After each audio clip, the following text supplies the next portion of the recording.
నమస్తే welcome to Chandu RK news. ముందుగా headlines. ఇంద్రకీలాద్రిపై మాక్ డ్రిల్, అత్యవసర సమయాలలో ఎలా వ్యవహరించాలి అనేది డెమో చూపిన ఆంధ్రప్రదేశ్ రాష్ట్ర ఆక్టోపస్ విభాగం అధికారులు. బీఆర్ఎస్ పార్టీ సిల్వర్ జూబ్లీ ఉత్సవాలకు ఘనంగా ఏర్పాట్లను పర్యవేక్షిస్తున్న నాయకులు. షెడ్యూల్ కులాల వర్గీకరణను స్వాగతిస్తున్నాం, ముఖ్యమంత్రి చంద్రబాబుకు కృతజ్ఞతలు తెలిపిన ఎంఆర్పీఎస్ జాతీయ అధ్యక్షుడు మున్నంగి నాగరాజు. భారీ బైక్ ర్యాలీగా సూర్యాపేట వెళ్లిన బీఆర్ఎస్ వర్కింగ్ ప్రెసిడెంట్ కేటీఆర్ కు ఘన స్వాగతం పలికిన మహిళలు, కార్యకర్తలు. ఎస్సీ వర్గీకరణలో రెల్లి కులస్తులకు 5% రిజర్వేషన్ కల్పించాలి. రాష్ట్ర రెల్లి సంక్షేమ సంఘం state secretary Bosupalli Venkateswararao demand. Malla Reddy institute of medical sciences లో ఏకత్వ 2025 వార్షికోత్సవ వేడుకలు. ముఖ్య అతిథులుగా హాజరైన హీరోలు నితిన్, విజయ్ దేవరకొండ. శ్రీ దుర్గా మల్లేశ్వరులు కొలువైన ప్రసిద్ధ పుణ్యక్షేత్రమైన ఇంద్రకీలాద్రిపై భక్తుల భద్రత, ఆలయ పరిరక్షణలో ఏదైనా అవాంఛనీయ సంఘటన జరిగితే ఏ విధంగా వ్యవహరించాలి అనే విషయం ప్రధానంగా తీసుకుని ఆంధ్రప్రదేశ్ రాష్ట్ర ఆక్టోపస్ విభాగం అధికారులు బుధవారం అర్ధరాత్రి నుంచి గురువారం తెల్లవారుజాము వరకు ఇంద్రకీలాద్రిపై మాక్ డ్రిల్ నిర్వహించారు. అవాంఛనీయ శక్తులు మెట్ల మార్గం నుంచి ఇంద్రకీలాద్రికి చేరుకున్నట్లు సమాచారం. ఆలయ అధికారులు, వాంటౌన్ పోలీసుల నుంచి అందుకున్న ఆక్టోపస్ విభాగం వారు ముందుగా జమ్మితోటి సమావేశం హాల్లో దేవస్థానం, పోలీసు, రెవెన్యూ తదితర విభాగాల అధికారులతో చర్చించి దేవస్థానం మ్యాప్ ప్రకారం యాక్షన్ ప్లాన్ రూపొందించి ఇంద్రకీలాద్రికి సాయుధ కమాండోలు చేరుకొని సాహసవంతంగా దుండగుల వద్ద ఉన్న పేలుడు సామాగ్రి, ఆయుధాలు నిర్వీర్యం చేసి వారిని అదుపులోకి తీసుకుని భక్తులను ఎలా రక్షించారు అనేది సీన్ క్రియేట్ చేసి పరిష్కారం చూపించారు.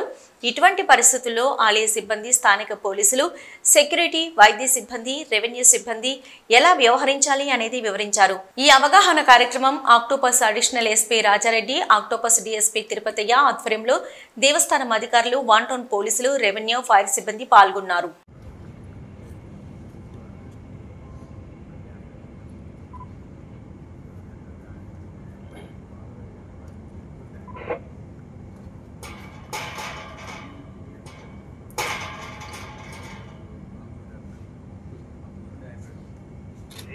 G4 from Rama. G4 respond. Me location ఎక్కడ?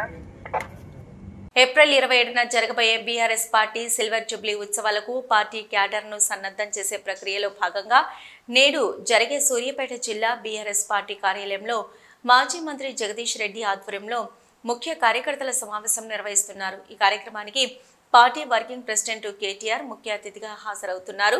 ప్రస్తుత ఏడాదిన్నర కాంగ్రెస్ పాలన వైఫల్యాలను ఎండగడుతూనే ఆయన నియోజకవర్గాల్లో ఎండిపోతున్న వరి పంటలపై పార్టీ ఫోకస్ పెట్టడంతో పాటు బాధిత రైతులకు అండగా ఉండాలంటూ కేటీఆర్ పిలుపునివ్వనున్నారు. ఇదేగాక తాజాగా అసెంబ్లీ నుంచి ఈ సెషన్ వరకు ఎమ్మెల్యే జగదీష్ రెడ్డిపై వేటు వేయడం వంటి అంశాన్ని సైతం కేటీఆర్ ఈ సందర్భంగా ప్రస్తావించే అవకాశం ఉంది.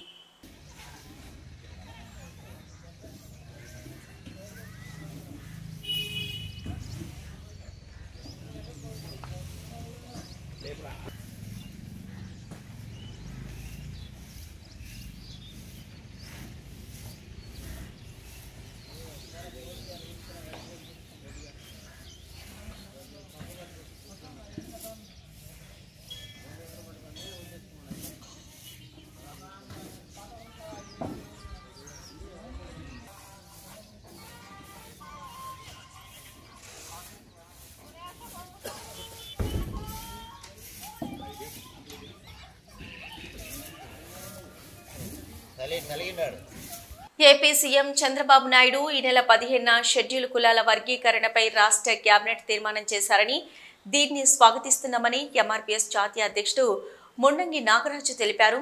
ఈ మేరకు రాష్ట్ర ముఖ్యమంత్రికి కృతజ్ఞతలు తెలియజేస్తూ ఎంఆర్పీఎస్ జిల్లా అధ్యక్షుడు అంజూరి దీపక్ ఆధ్వర్యంలో విశాఖ విజిఎఫ్ ప్రెస్ లో మీడియా సమావేశం నిర్వహించారు. ఈ మేరకు మున్నంగి నాగరాజు మాట్లాడుతూ మాదిగ జాతి చిరకాల ఆకాంక్ష షెడ్యూల్ కులాల వర్గీకరణ నెరవేర్చే విషయంలో ఆగస్టు 1న జస్టిస్ చంద్రచూడ్ నాయకత్వంలో 7 సభ్యులతో రాజ్యాంగ ధర్మాసనం ఎస్సీ వర్గీకరణలో రాష్ట్ర ప్రభుత్వాలే వర్గీకరణ చేసుకోవచ్చని సంచలనాత్మక తీర్పునిచ్చినట్టు తెలిపారు. రాజీవ్ రంజన్ మిశ్రా కమిషన్ రాష్ట్ర వ్యాప్తంగా అన్ని జిల్లాల్లో తిరిగి 59 ఉపకులాల్లో జనాభా ప్రాతిపదికన సంక్షిప్తంగా నివేదిక తయారు చేసి రాష్ట్ర ప్రభుత్వానికి రిపోర్టు అందించారని తెలిపారు. రాజీవ్ రంజన్ మిశ్రా కమిషన్ రిపోర్టుపై రాష్ట్ర ప్రభుత్వం నివేదికను అధ్యయనం చేయడానికి ఒక సబ్ కమిటీ నియమించారన్నారు. నేను పద్మశ్రీ గౌరవ మందాకృష్ణ మాదిగ గారి నాయకత్వంలో రుద్రబాబు సురేష్ మాదిగ పద్మశ్రీ మందాకృష్ణ మాదిగ గారి నాయకత్వంలో మాదిగ రిజర్వేషన్ పోరాట సమితి ఆంధ్రప్రదేశ్ రాష్ట్ర అధ్యక్షుడిగా పనిచేస్తున్నాను. ఈరోజు ఉమ్మడి విశాఖపట్నం జిల్లాలో విశాఖపట్నం కేంద్రంగా ఆంధ్రప్రదేశ్ రాష్ట్రంలో షెడ్యూల్ కులాల వర్గీకరణపై ఆంధ్రప్రదేశ్ రాష్ట్ర ప్రభుత్వం ఈ నెల 17వ తారీఖున క్యాబినెట్ వర్గీకరణకు క్యాబినెట్ ఆమోదం తెలపడాన్ని మేము మాదిగ రిజర్వేషన్ పోరాట సమితి తరపు నుంచి పద్మశ్రీ మందకృష్ణ మాదిగ అన్న గారి తరపు నుంచి ఆంధ్రప్రదేశ్ రాష్ట్ర ముఖ్యమంత్రి వర్యులు శ్రీ నారా చంద్రబాబు నాయుడు గారికి మేము ముందుగా కృతజ్ఞతలు ధన్యవాదాలు తెలియజేస్తున్నాం. బాబు జగజ్జీవన్ రావు గారి స్ఫూర్తితోటి దళిత కులాలన్నిటికీ సామాజిక న్యాయం చేయడానికి ముందుకొచ్చినటువంటి గౌరవ ముఖ్యమంత్రి వర్యులు నారా చంద్రబాబు నాయుడు గారికి పద్మశ్రీ మందకృష్ణ మాదిగ అన్న గారి తరపు నుంచి యావత్ మాదిగ జాతి తరపు నుంచి అన్ని ఉపకులాల తరపు నుంచి మేము ధన్యవాదాలు కృతజ్ఞతలు ముందుగా తెలియచేస్తూ ఈరోజు ప్రత్యేకంగా మేము ఒక విషయాన్ని గుర్తు చేస్తున్నాం. 30 ఏళ్ల నుండి సుదీర్ఘంగా ఉద్యమం చేస్తూ వస్తున్నారు. మరి ఈ సందర్భంగా షెడ్యూల్ కులాల్లో మొత్తం కూడా 59 ఉపకులాలు ఉన్నాయి. ఈ 59 ఉపకులాల్లో ఈ విధంగా షెడ్యూల్ కులాల్లో 59 ఉపకులాలు ఉంటే 59 ఉపకులాల్లో ప్రధానంగా ఎస్సీఏ అంటే మా రెల్లి కులాలకు సంబంధించినటువంటి మా ఉపకులాలు మొత్తం కూడా 14 కులాలు ఉన్నాయి. ఎస్సీఏ గ్రూప్లో రెల్లితో పాటుగా మా ఉపకులాలు 14 ఉన్నాయి. ఎస్సీబి అంటే మాదిగ సమాజ వర్గానికి సంబంధించినటువంటి ఉపకులాలు ఉంది. మరి అలాగే ఎస్సీసీ గ్రూపు మా సోదర కులస్తులు మాల ఉపకులాలకు సంబంధించినటువంటి కులాలు 25 ఉపకులాలను వీటిలో పొందుపరచడం జరిగింది. మరి అలాగే ఎస్సీడీగా ఉండబడినటువంటి గతంలో ఆది ఆంధ్ర, మాస్టిన్, మెదలియర్,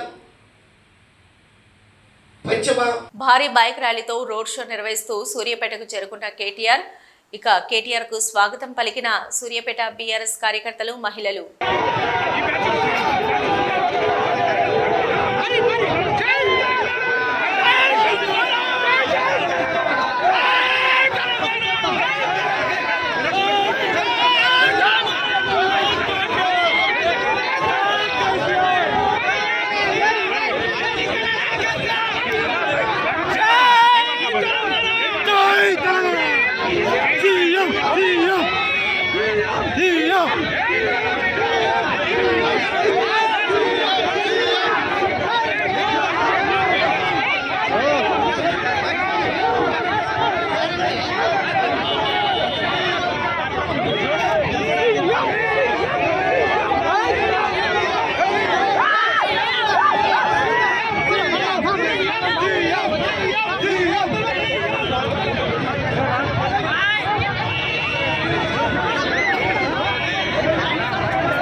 ఎస్సీ వర్గీకరణలో రెల్లి కులస్తులకు 5% రిజర్వేషన్ కల్పించాలని రాష్ట్ర రెల్లి సంక్షేమ సంఘం state secretary Bonupalli Venkateswara Rao demand చేశారు. ఈ మేరకు విశాఖ ప్రెస్ క్లబ్లో ఏర్పాటు చేసిన మీడియా సమావేశంలో ఆయన మాట్లాడుతూ కూటమి ప్రభుత్వం న్యాయం చేస్తుందని రెల్లి కులస్తులందరూ టీడీపీకి ఓటు వేశారన్నారు. తెరపైకి ఎస్సీ వర్గీకరణ వచ్చిందని ఇందులో తమ రెల్లి కులస్తులకు న్యాయం జరగలేదన్నారు. పవన్ కళ్యాణ్ చంద్రబాబు గెలిస్తే న్యాయం చేస్తారని చూశామని తెలిపారు. ఈ నెల 20 నుంచి నల్ల బ్యాడ్జీలు ధరించి 5% రిజర్వేషన్ కల్పించాలని తమ కులస్తులు కార్యక్రమం చేపట్టారని వెల్లడించారు. ఇందులో భాగంగా అన్ని సంఘాలతో కలిసి జేఏసీ ఏర్పాటు చేశామని ఈ బాధ్యతలను నీలపు వెంకటేశ్వరరావుకు అప్పగించడం జరిగిందన్నారు. కలుపుకొని జేఏసీగా ఏర్పాటు చేసుకొని ఈ జేఏసీ ద్వారా ఈ రోజు ఉన్నటువంటి ఏదైతే కూటమి ప్రభుత్వానికి సంబంధించినటువంటి మరి ముఖ్యమంత్రి వర్యులు చంద్రబాబు నాయుడు గారికి అలాగే ఉప ముఖ్యమంత్రి వర్యులు పవన్ కళ్యాణ్ గారికి ఈ రెల్లి కులాల జేఏసీ ద్వారా మా సమస్యలు తెలియజేయాలని ఈ మీడియా ద్వారా మీ అందరూ కూడా విజ్ఞాపన చేస్తూ ఉన్నాం. మరి అందులో ముఖ్యంగా ఈరోజు రాష్ట్రంలో 4% పైబడి ఉన్నటువంటి రెల్లి కులాలకు మా సంఖ్యను లెక్క పెట్టడానికి లెక్కల్లో తీసుకోవడానికి నేను ఆంధ్ర రాష్ట్ర రెల్లి కులాల సంక్షేమ సంఘానికి జనరల్ సెక్రటరీగా ఉంటాను. ఈరోజు రాష్ట్ర ప్రభుత్వం చాలా మెజార్టీతో గెలిచి మా దళిత వెనకబడ్డ కులస్తులకు ఎంతో న్యాయం చేస్తుందన్న నమ్మకంతో మా రెల్లి కులాలు 50 మంది కూడా కూటమి ప్రభుత్వానికి మూకుమ్మడిగా సపోర్ట్ చేస్తూ అందరూ కలిపి తెలుగుదేశం పార్టీయే గెలవాలని చెప్పేసి మా జాతికి మంచి జరుగుతుందన్న ఉద్దేశంతో ఎంతో గట్టిగా మేడ్చల్ జిల్లా సూరారంలో Malla Reddy institute of medical sciences లో మల్లారెడ్డి విశ్వవిద్యాపీఠ్ ఏకత్వ 2025 వార్షికోత్సవ వేడుకలు మరియు మేడ్చల్ ఎమ్మెల్యే చామకూర మల్లారెడ్డి కల్పన వివాహ దినోత్సవ వేడుకలు ఘనంగా నిర్వహించారు. ముఖ్య అతిథులుగా హీరోలు నితిన్, విజయ్ దేవరకొండతో పాటు Robinhood cinema unit director Venkata Kudumala, actor Sudarshan, Quthbullapur MLA KP Vivekananda తదితరులు పాల్గొన్నారు. కార్యక్రమంలో హీరో నితిన్ విచ్చేసి మల్లారెడ్డితో కలిసి జ్యోతి ప్రజ్వలన చేశారు.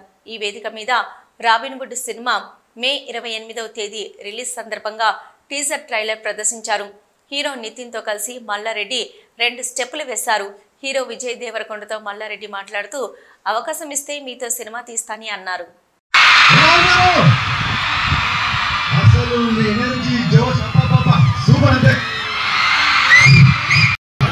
నచ్చిందా? సో ఆ సినిమా కంటే సినిమా ఇంకా చాలా చాలా బాగుంటుంది. సో మార్చ్ 28 తారీఖు నాడు రాబిన్హుడ్ మన తెలంగాణ బిడ్డ సూపర్ స్టార్. ఒక సంతోషం అనిపిస్తుంటది. And one strange thing is whenever I come to colleges, ఇట్లా కాలేజెస్కి వచ్చి ఇట్లా మీరు నవ్వుతూ అరుస్తూ మీ ముఖాలు చూస్తుంటే అదొక it's I can't explain. It is so much joy to see మీ స్టూడెంట్స్ అందరినీ చూస్తూ ఒకప్పుడున్న మన లైఫ్ గుర్తొస్తుంటది, మీ ఫ్యూచర్ మీ ముందుంది. అమలాపురం విద్యుత్ శాఖ అధికారులు ఆకస్మిక దాడుల పేరుతో ఆక్వా రైతులను భయభ్రాంతులకు గురి చేస్తున్నారని అంబేద్కర్ కోనసీమ జిల్లా అమలాపురంలో జరిగిన ఆక్వా రైతుల సమావేశం ఆందోళన వ్యక్తం చేసింది. విద్యుత్ శాఖ అధికారులు ట్రాన్స్ఫార్మర్ లోడ్ పెంచుకోవాలని, లక్షలాది రూపాయలు కట్టాలని ఆక్వా రైతులకు నోటీసులు పంపిస్తున్నారని ఆవేదన వ్యక్తం చేశారు. బిల్లుల బకాయి పేరుతో చెరువుల విద్యుత్ కనెక్షన్ అర్థాంతరంగా తొలగించడంతో ఆక్సిజన్ అందక చేపలు, రొయ్యలు చనిపోయి రైతులకు లక్షలాది రూపాయల నష్టం వస్తుందని రైతులు ఆరోపించారు. మరోపక్క రొయ్య పంట చేతికి వచ్చే సమయానికి ఎగుమతిదారులు మనోబలిగా ఉంటూ రొయ్యల రేట్లు తగ్గించి ఆక్వా రైతులకు నష్టం చేకూరుస్తున్నారని, తమను ప్రభుత్వం ఆదుకోవాలని రైతులు సమావేశంలో డిమాండ్ చేశారు. అందరికీ నమస్కారం అండి. మరి ఈరోజు ఆక్వా రంగం వెంటిలేటర్ మీద ఉన్నటువంటి పరిస్థితి, అనేకమైనటువంటి సమస్యలతోటి రైతు కొట్టుమిట్టి ఆడుతున్నటువంటి సందర్భంలో ఈ విద్యుత్ సమస్య ప్రధానంగా ఈ మధ్యకాలంలో ప్రత్యేక దాడులు జరుపుతూ రైతులను భయభ్రాంతులకు గురిచేస్తూ ఎగ్జిస్టింగ్ క్రాఫ్ట్గా కూడా ఏ విధమైన నోటీసులు లేకుండా విద్యుత్ సరఫరాని నిలుపుదల చేయడం కొన్ని సర్వీసులు జరిగింది. ఇటీవల కాలంలో ఉప్పలగుప్తం మండలంలో చేపల చెరువులకు అలా కట్ చేయడం వల్ల ఆ రైతు అతి దారుణంగా సుమారు 25 లక్షల రూపాయలు నష్టపోవడం జరిగింది. మేము కోరేది ఒకటే, ఈ యొక్క ఎలక్ట్రిసిటీలో ఉన్నటువంటి లోపాలు ఏదైతే ఉన్నాయో అవి సరి చేయండి. ముందు అధిక లోడ్ రావడం వల్ల కూడా దాని యొక్క ప్రభావం ఈ మీటర్ల మీద చూపించి మీరు అడిషనల్ లోడ్కి వెళ్తున్నారో దాని గురించి మీరు 10 లక్షలు కట్టండి, 3 లక్షలు కట్టండి, ఏసీడీలు కట్టండి. ఏసీడీలు కట్టకపోతే మళ్ళీ వాటికి షార్ట్ ఫాల్ ఛార్జీలు, ఇలాగ అనేక రకాలుగా భయభ్రాంతులకు గురి చేస్తూ అధిక భారం మోపుతూ ప్రస్తుత పరిస్థితుల్లో ఆక్వా ఇంటి లీటర్ మీద ఉంది, మంచి గట్టు పరిస్థితిలో ఉంది. దయించి మీ ఇప్పుడున్న ఎన్డీఏ గవర్నమెంట్ని, నారా చంద్రబాబు నాయుడు గారిని, పవన్ కళ్యాణ్ గారిని, లోకేష్ గారిని, మా శాఖ మంత్రులైన అచ్చెన్నాయుడు గారిని కోరేది ఏంటంటే, ఈ పరిస్థితుల్లో మాకు సెంట్రల్ గవర్నమెంట్ గత సంవత్సరం మాకు కస్టమ్స్ డ్యూటీ పూర్తిగా ఫీడ్కి సంబంధించిన కాంపోజిషన్లో కలిపి ప్రతి దాని మీద కస్టమ్స్ తగ్గించినప్పటికీ, జీరో చేసినప్పటికీ కూడా ఈ రోజుకి ₹1 తగ్గించకపోవటం చాలా దారుణమైన విషయం. దీని మీద ఏంటంటే ప్రభుత్వం వారు చర్య తీసుకోవాలని కోరుతున్నాం ఎక్స్పోర్టర్లని. తర్వాత ఏంటంటే ఇందులోటి 4 అవంతి అన్న అతను ఉన్నాడంటే అతను 6,50,000 నుంచి 7 లక్షల టన్ను చేస్తున్నాడు. మనకు ఓవరాల్గా 13 లక్షల టన్ను అవుతే కనవ 4-5 లక్షలు ఒక 7-8 కంపెనీలు చేస్తుంటే ఒకే కంపెనీ 6-7 లక్షలు చేస్తుంది. కానీ ఇక్కడ నేను చెప్పేది ఏంటంటే హోల్సేల్కి రిటైల్కి తేడా ఉంటుంది. వీళ్ళ సంఘటితంగా అయ్యి యూనిటీ అయ్యి వీళ్ళు మమ్మల్ని మోనోపోలీ అయ్యి మమ్మల్ని ఇబ్బంది పెట్టారని చెప్పడానికి కారణం అది ఒకటే. ఎందుకంటే ఆ 7 లక్షల టన్ను తీసేవాడు అదే రేటే, 1,00,000 టన్ను చేసేవాడు అదే రేటే, 10,000 టన్ను చేసేవాడు అదే రేటు ఉన్నారు. కాబట్టి వీళ్ళందరూ ఒక సంఘటితంగా ఈ చేస్తున్నారు. కాబట్టి దీని మీద ఖచ్చితంగా ప్రభుత్వం చర్య తీసుకోవాలని చెప్పేసి కోరుతున్నాం. తర్వాత రాబోయే రోజుల్లో ఇప్పుడు ప్రస్తుత పరిస్థితుల్లో మాకు అమరావతి శాసనమండలి సభ్యులు లేవనెత్తిన ప్రశ్నకి దేవాదాయ శాఖ మంత్రి ఆనం రామనారాయణ రెడ్డి సమాధానం ఇచ్చారు. మండలిలో ఎమ్మెల్సీలు భూమిరెడ్డి రాంగోపాల్ రెడ్డి, బి తిరుమల నాయుడు, దువ్వారపు రామారావులు రాష్ట్రంలో దేవాలయాల నిర్వహణకు సంబంధించి ప్రశ్నను సంధించారు. వ్యక్తులు మరియు ప్రైవేటు సంస్థలు నిర్వహించే దేవాలయాల వివరాల గురించి ప్రశ్నించారు. దీనికి దేవాదాయ శాఖ మంత్రి ఆనం రామనారాయణ రెడ్డి సమాధానం ఇచ్చారు. మంత్రి ఆనం మాట్లాడుతూ ప్రైవేట్ వ్యక్తులు మరియు ప్రైవేటు సంస్థలు నిర్వహించే దేవాలయాల జాబితాను దేవాదాయ శాఖ నిర్వహించదని స్పష్టం చేశారు. అలాగే సర్వశ్రేయ నిధి CGF ద్వారా 88 ప్రైవేట్ దేవాలయాలకు సంబంధించి CGF కమిటీ ఇచ్చిన మంజూరుల ప్రకారం 27.59 కోట్ల మొత్తాన్ని ఖర్చు చేయడమైందని తెలిపారు. ఈ నిధులను దేవాలయాల అభివృద్ధి నిర్వహణ కోసం ఉపయోగిస్తున్నట్లు వివరించారు. అధ్యక్ష, ప్రైవేట్ దేవాలయాలకు CGF గ్రాంట్స్ నుంచి ఇచ్చే అవకాశం లేదు అధ్యక్ష మన విధానంలో. కానీ అధ్యక్ష గడిచిన 5 సంవత్సరాల్లో ఈ CGF గ్రాంట్స్ నుంచి దాదాపుగా 88 శాంక్షన్స్ 2019-20 నుంచి 2023-24 వరకు 88 ఆలయాలకి ఇవి మంజూరు చేయడం జరిగింది అధ్యక్ష. ఈ 88 ఆలయాలు కూడా ఎక్కువ ఒక ప్రాంతానికి సంబంధించే ఇవి మంజూరు చేయడం, వాటికి నిధులు కేటాయించడం జరిగింది అధ్యక్ష. మరి దాదాపుగా 26 ప్రాంతాల్లో అంటే 14 జిల్లాలు వచ్చేటువంటి 26 ప్రాంతాల్లో ఉన్న ఆలయాలకి ఈ మొత్తం మంజూరు చేయడం జరిగింది అధ్యక్ష. ఒక్క పులివెందుల నియోజకవర్గంలోనే 40 ఆలయాలకి మంజూరు ఇచ్చారు అధ్యక్ష. దానికి దాదాపుగా ఇప్పటికీ ఈ విధంగా CGF నుంచి ఇచ్చినటువంటి మొత్తం 27 కోట్ల రూపాయలు ఇవ్వడం జరిగింది అధ్యక్ష. మొత్తం మన రాష్ట్రంలో ఉన్నటువంటి 26 జిల్లాల్లో 14 జిల్లాలకు మాత్రమే ఇవి ఇవ్వడం జరిగింది. మిగిలినటువంటి 12 జిల్లాల్లో అసలు ఆలయాలకి CGF గ్రాంట్లు ఇట్లా ప్రైవేట్ ఆలయాలకి ఇచ్చిన దాఖలాలు లేదు. అంటే ఇష్టారాజ్యంగా నిధులు ఖర్చు చేయడంలో గడిచిన సందర్భాల్లో ప్రభుత్వం ఈ విధమైన నిర్ణయాలు తీసుకొని ప్రభుత్వ నిధులని మంజూరు చేయడం జరిగిందనేటువంటిది వాస్తవం అధ్యక్ష. అయితే అధ్యక్ష, ఈ మంజూరైనటువంటి వాటిల్లో దాదాపుగా మొత్తం ఏలూరు జిల్లా జంగారెడ్డిగూడెం సర్కిల్ కార్యాలయంలో డీఎస్పీ రవిచంద్ర మీడియాతో మాట్లాడారు. ముఖ్యమంత్రి CMO కార్యాలయంలో అధికారిని అంటూ బురిడి కొట్టించిన ఊరకరణం జగన్ అనే వ్యక్తిని అరెస్టు చేశాం. ప్రభుత్వ అనుమతులు లేకుండా police siren MLA MP stickers వేసుకుంటే చర్యలు తీసుకుంటాం. ఇప్పటికే వివిధ రకాల సెక్షన్స్తో అరెస్ట్ చేసి రిమాండ్కు పంపామని వెల్లడించారు. నిన్న జరిగినటువంటి సంఘటనలో నల్లజర్ల టోల్గేట్ దగ్గర ఒక వ్యక్తి సీఎంఓ ఆఫీస్ స్టిక్కర్ వేసుకున్న కారులో వచ్చి అక్కడ కొంత హల్చల్ చేయటం జరిగింది. దాన్ని వీడియో తీస్తున్నటువంటి ఒక మీడియా ప్రతినిధి మీద కూడా దాడి చేయటం జరిగింది. అలాగే అతని గురించి తెలుసుకుంటే అతను జంగారెడ్డిగూడెంలో గతంలో అనేక కేసుల్లో ఇన్వాల్వ్ అయినటువంటి ఊరకరణం జగన్నాథరావు అనే అతను. ఇక్కడ జంగారెడ్డిగూడెం పోలీస్ స్టేషన్లో అతనిపై రౌడీ షీట్ కూడా ఉన్నది.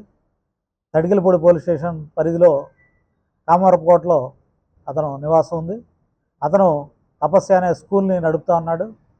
ఆ స్కూల్ నడిపే భాగంలో అక్కడ ఉన్నటువంటి వేరే స్కూల్ యజమాని అయినటువంటి దాసు అనే అతనితోటి విభేదాలు రాగా అతన్ని కొంత బెదిరించడం, అతని మీద కొంత డబ్బులు డిమాండ్ చేసి లేదంటే స్కూల్ని రెప్యుటేషన్ని డ్యామేజ్ చేస్తామనే విధంగా అతన్ని థ్రెట్ చేసి డబ్బులు డిమాండ్ చేయడం జరిగింది. ఇతను సీఎం ఆఫీస్లో పనిచేస్తాననే పేరు మీద ఈ బెదిరింపులు చేయడం జరుగుతూ ఉంది. ఇతన్ని అరెస్ట్ చేయడం జరిగింది, రిమాండ్కి తరలించడం జరిగింది. ప్రస్తుతం ఏలూరు జైల్లో ఇతన్ని ఉంచడం జరిగింది. ఈ విధంగా ఎవరైనా సరే ప్రభుత్వ అధికారుల పేరు మీద కానీ లేదా ప్రభుత్వం యొక్క స్టిక్కర్లు వేసుకొని కానీ లేదా సైరన్లు వాడి కానీ ఎవరైనా సరే జోగులాంబ గద్వాల 5వ శక్తిపీఠం ఆలంపూర్ శ్రీ జోగులాంబ బాల బ్రహ్మేశ్వర స్వామి ఆలయాల ఉప ప్రధాన అర్చకుడు ఆనంద్ శర్మపై క్రమశిక్షణ చర్యలు ప్రారంభమయ్యాయి. ఎమ్మెల్యే విజయుడు ఫ్యామిలీతో ఉండగా ఫోటోలు తీయడం, ఆలయంలో అవినీతి ఆరోపణలపై దేవాదాయ శాఖ క్రమశిక్షణ చర్యలకు ఉపక్రమించింది. చర్యలు తీసుకోవాలని ఈవోకు అడిషనల్ కమిషనర్ శ్రీనివాసరావు ఆదేశాలిచ్చారు. మేము భగవంతుడిని పూర్తిన్నాను, వాళ్ళ గురించి వాళ్ళకి పూర్తిన్నాను, మాకు అర్థం కాదు ఏమైనా ఇంత అన్యాయం మాకు. కేసీఆర్ ఇంత ఇదిన భక్తి పడ్డాడు, కేసీఆర్ ఇంత భక్తి మమ్మల్ని గౌరవిస్తాడు, ఈయనేమో బ్రాహ్మణులు బెదిరిస్తున్నారు. రకరకాల ఆలయాలు మేము గడిపే సమయం ఎక్కువ, మాకు ఇదే కుటుంబం. బయటికి పోతే జాగ్రత్త అంటే అలా మేము ఎందుకు మేము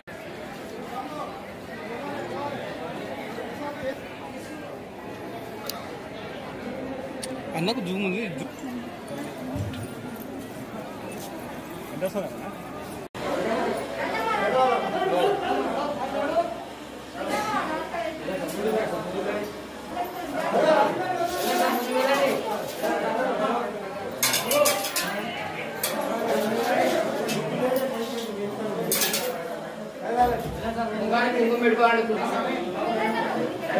హెడ్లైన్స్ మరొకసారి. ఇంద్రకీలాద్రిపై మాక్ డ్రిల్, అత్యవసర సమయాలలో ఎలా వ్యవహరించాలి అనేది డెమో చూపిన ఆంధ్రప్రదేశ్ రాష్ట్ర ఆక్టోపస్ విభాగం అధికారులు. బీఆర్ఎస్ పార్టీ సిల్వర్ జూబ్లీ ఉత్సవాలకు ఘనంగా ఏర్పాట్లను పర్యవేక్షిస్తున్న నాయకులు. షెడ్యూల్ కులాల వర్గీకరణను స్వాగతిస్తున్నాం, ముఖ్యమంత్రి చంద్రబాబుకు కృతజ్ఞతలు తెలిపిన ఎంఆర్పీఎస్ జాతీయ అధ్యక్షుడు మున్నంగి నాగరాజు. భారీ బైక్ ర్యాలీగా సూర్యాపేట వెళ్లిన బీఆర్ఎస్ వర్కింగ్ ప్రెసిడెంట్. కేటీఆర్ కు ఘన స్వాగతం పలికిన మహిళలు, కార్యకర్తలు. ఎస్సీ వర్గీకరణలో రెల్లి కులస్తులకు 5% రిజర్వేషన్ కల్పించాలి. రాష్ట్ర రెల్లి సంక్షేమ సంఘం state secretary Bosupalli Venkateswararao demand. Malla Reddy institute of medical sciences లో ఏకత్వ 2025 వార్షికోత్సవ వేడుకలు. ముఖ్య అతిథులుగా హాజరైన హీరోలు నితిన్, విజయ్ దేవరకొండ. ఇది ఇప్పటివరకున్న అప్డేట్స్. మరో బులెటిన్ తో మళ్ళీ కలుద్దాం. అంతవరకు చూస్తూనే ఉండండి న్యూస్.